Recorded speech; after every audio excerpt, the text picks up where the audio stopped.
Hello gorgeous people, welcome and welcome back to my channel. आज मैं बात करने जाने वाली हूँ बहुत ही इंपॉर्टेंट टॉपिक एंड वो है फीमेल हाइजीन। एंड मुझे पता है कि बहुत ही ऑकवर्ड लगता है इस टॉपिक पे बात करने में, बट ट्रस्ट मी गाइस, बहुत ही ज्यादा ये क्रूशियल है कि हम अपने वेल बीइंग एंड हेल्थ की टेक केयर करें। So it's very crucial to talk about this and openly बात करें हम इस बारे में। सो आज मैं बात करने जा रही हूँ, स्टे विथ मी। चलिए शुरू करते हैं।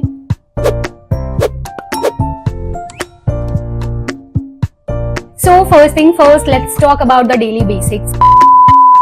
So सबसे पहले सबसे मोस्ट इम्पॉर्टेंट थिंग है to wash your internal part area and that is vulva. And आप प्लेन वाटर से भी वॉश कर सकते हो, स्पेशली ड्यूरिंग दैट टाइम जब आप शावर ले रहे हो या बाथ जा रहे हो। एंड अगर आपको लगता है तो आप माइल्ड फ्रेग्रेंस का सोप भी यूज कर सकते हो, बट आप कभी भी हार्ड सोप बिल्कुल भी यूज मत करना, वो हमारे नेचुरल बैलेंस को डिस्टर्ब करता है। सो लाइक फ्रेग्रेंस जिसमें सोप में है, जिसमें ज्यादा केमिकल है, that is big no for our external part area. So बिल्कुल भी यूज ना करें। यस, अगर आपको लगता है नीड होती है तो आप माइल्ड सोप के लिए यूज कर सकते हैं in case, but plain water जो है वो एनफ होता है हमारे एक्सटर्नल पार्ट के लिए। Make sure to wash it gently and उसके बाद पैट करना बिल्कुल भी ना भूले। उसके लिए आप ड्राई क्लीन टॉवल ले सकते हैं। एंड नेक्स्ट, ये बहुत ही ज्यादा आपको ऑब्वियस साउंड करेगा, but change your undergarments daily. And cotton undergarments बहुत ही बेस्ट है हमारे स्किन के लिए, क्योंकि ये बहुत ही ब्रीदेबल होता है। So go for the cotton undergarments and change your undergarments daily, that is the best. So next है ड्यूरिंग पीरियड्स। सो पीरियड्स के टाइम हम लोग कैसे केयर कर सकते हैं, उस टाइम हमें और एक्स्ट्रा केयर एंड एक्स्ट्रा ध्यान रखने की जरूरत पड़ती है, क्योंकि बैक्टीरिया स्प्रेड नहीं हो या फिर चीजें कुछ भी हो। So on the time of periods हम लोग क्या कर सकते हैं, अपने पीरियड्स टैम्पून्स या आप जो भी यूज कर रहे हो उसे 4-5 आवर्स में बिल्कुल चेंज करें, या फिर एज पर रिक्वायर्ड जैसा भी आपको नीड लगे, बट कंप्लीटली आप वेट नहीं करें कि वो फिल होगा तभी मैं चेंज करूं। सो नो, बिल्कुल वो फिल होने से पहले आप चेंज कर लो। जब भी आप पैड या टैम्पून चेंज कर रहे हो, then make sure to wash your hands before and after, क्योंकि ये बहुत ही नीडेड है, क्योंकि ये जर्म्स को स्प्रेड होने से उस टाइम में हमें बचाता है। So yes, wash your hands before and after changing your pads और टैम्पून। एक और चीज जो मैं मेंशन करना चाहती हूँ, वो भी इम्पोर्टेंट है हमारे लिए, कि आप फ्रेग्रेंस वाली पैड्स या टैम्पून्स बिल्कुल भी यूज ना करें, क्योंकि कुछ टाइम ऐसा होता है कि उसकी वजह से आपको इरिटेशन भी हो सकती है। So big no for fragrance वाली पैड्स और tampon. Moving on the next.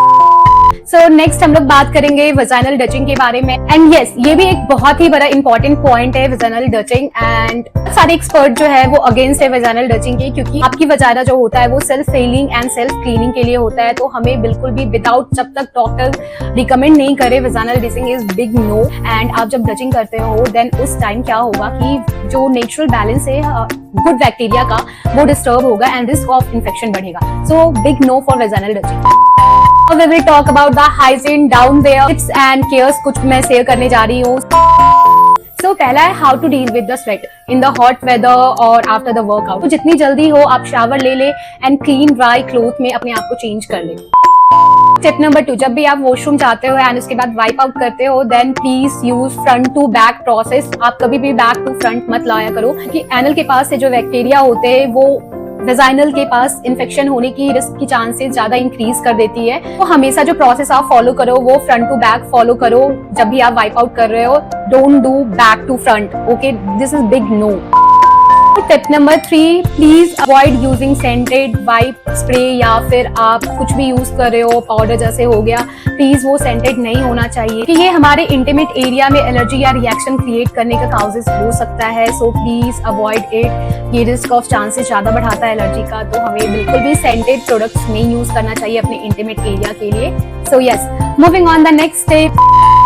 Next tip is please periods के दौरान आप टाइट क्लोथ्स नहीं पहने, अवॉइड करो आप जितना भी हो सके, क्योंकि टाइट क्लोथ जब भी हम पहनते हैं तो ये मॉइस्चर ट्रैप करता है एंड डिस्कम्फर्ट प्रोवाइड करता है। एंड पीरियड्स के टाइम हम लोग ऑलरेडी डिस्कम्फर्ट में होते हैं, सो हमें एक्स्ट्रा डिस्कम्फर्ट नहीं चाहिए होता है। So please avoid tight fitted clothes wearing this time. So yeah, moving on the next tips. So last tip is very important. अगर आपको कभी भी नोटिस हो अनयूजुअल डिस्चार्ज, इचिंग या burning on the intimate area part और intimate area side, then please जितनी जल्दी हो आप डॉक्टर से कंसल्ट करें, क्योंकि I know our intimate area is like self healing, but बहुत टाइम ऐसा होता है कि कुछ और भी रीजन होती है एंड हम लोग ये कंसीडर करते हैं कि इट्स अ सेल्फ हेलिंग, कुछ दिन के बाद ठीक हो जाएगा, तो वो चांसेस ऑफ थिंग्स और भी वर्स्ट होने के लिए ज्यादा इंक्रीज होता है। सो जितनी जल्दी हो आप प्लीज अपने डॉक्टर से कंसल्ट करें, आप कुछ भी अगर डिफरेंट नोटिस करते हैं यूजुअल डे से तो। सो या that's very important to take care of the intimate area part.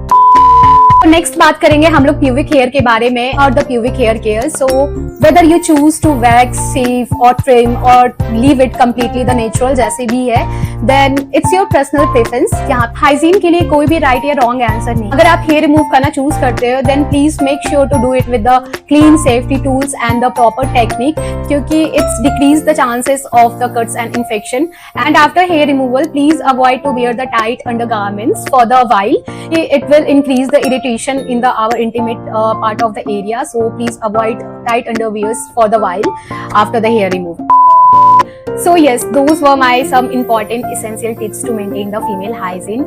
And अगर आपको कुछ भी लगता है कि आप इसमें और भी ऐड कर सकते हो या इम्प्रूवमेंट कर सकते हो, then please do not forget to comment down and let me know. And remember, it's all about the gentle care and अपने बॉडी के बारे में माइंडफुल रहना. So it's important discuss about all these things. कभी कभी हम लोग बहुत ही ज्यादा awkward हो जाते हैं इस टॉपिक में आपस में ही बात करने के लिए, बट नहीं, ये हमारे बॉडी की तरह ही वो भी एक हमारा पार्ट है जिसकी केयर करना हमारे लिए इम्पोर्टेंट है, क्योंकि वो भी बॉडी का एक पार्ट है. So we have to take care of it. So yes, don't forget to like this video, my sister, and अगर आपको लग रहा है कि ये informative video है, then please do share all for this video and see you in the next video. Hope आप लोग तब तक ठीक रहो, अच्छे रहो, खुश रहो और मुस्कुराते रहो. Bye bye guys.